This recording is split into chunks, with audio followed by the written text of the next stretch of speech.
ყველაზე მნიშვნელოვანია. და ამას მინდა რომ ბატონმა ტაბატაძემ ყურადღებით მომისმინოს ამაზე რა. რეალურად ამ გეგმით იქ უნდა გაკეთებულიყო 7 საგუშაგო. მაგრამ მას შემდგომ თქვენ ძალიან კარგად გახსოვთ რომ ეს მოხდა პირველი საგუშაგოი გაკეთდა აგვისტოში, 24 აგვისტოს. ამის შემდგომ მე წარდგენილი ვიყავი პრემიერობის კანდიდატად 3 სექტემბერს. 8 სექტემბერს მე ვიყავი დამტკიცებული საქართველოს პრემიერად. აი ამ პერიოდში როგორღაც გასაოცრა ის საგუშაგოები იმ კოორდინატებზე, რომელიც უნდა ყოფილიყო საქართველოს საგუშაგოები, აღმოჩნდა რუსეთის ფედერაციის საგუშაგოები.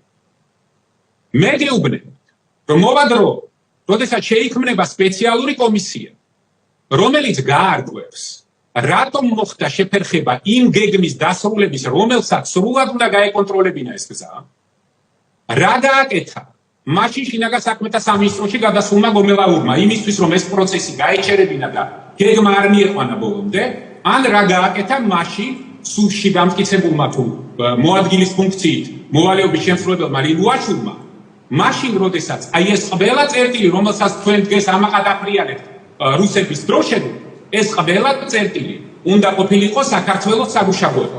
რაღაც მომენტში, როდესაც ეს გარდამავალი ეტაპი ხდებოდა, მაშინ მოხდა ამ გეგმის საბოტაჟი და ეს იყო სხვათაშორის მინდა გითხრათ თითოეულ თქვენგანს.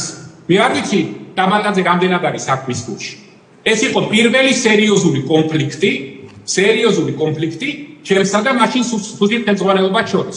იმიტომ რომ ის გეგმა, რომელიც უნდა შესრულებულიყო და იქ რუსული დროშების მაგივრად ეს ქართული დროშები უნდა ყოფილიყო, ეს იყო გდდ-ს და სუსის მიერ შემუშავებული გეგმა, რომლის სრულად განხორციელების პირობებში, აი ამას ახლა თქვენ რასაც ამბობთ, ეს საერთოდ საკითხი არ იქნება.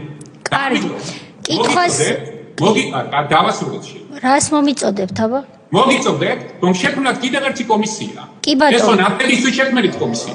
შექმნათ კომისია, რომელიც გამოიძიებს რა მოხდა თორჩანის ტერიტორიაზე და რატომ მოხდა ის, რომ იმ გეგმის ნაწილი, რომელიც იყო საქართველოს მხრიდან შემუშავებული, რომელსაც უნდა სრულად გაეკონტროლებინა. კი ბატონო, აინერვიულოთ, კი ბატონო. ეს რუსების მიერ ჩართული რამოდენიმე საფუძველი. ეხლა ნახეთ, ჩვენ ახალ კომისიას, რა თქმა უნდა, არ შევქმნით